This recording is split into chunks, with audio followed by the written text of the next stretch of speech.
Hello everyone! Samahan niyo akong gawin yung ating bento short strawberry cake. Tignan niyo naman, loaded of strawberry pa rin ang ating gagawin.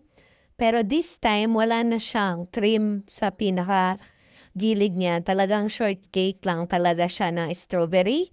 Tapos nilagyan lang natin siya ng cream on top. Tapos lalagyan din natin siya ng sliced strawberry. Yan. Nag-slice lang ako dyan ng strawberry. Nagugas po tayo ng kamay dyan. Clean ang ating mga kamay. So, don't worry. Tapos, ayan na ang ating finished look. Pero, pinalitan ko yung pagkakaano na strawberry. Ah, hiniga ko na lang siya kasi tatama siya sa box ng ating bento cake. So, ayan na ang ating finished look ng ating strawberry shortcake. PM lang sa gustong order. Bye!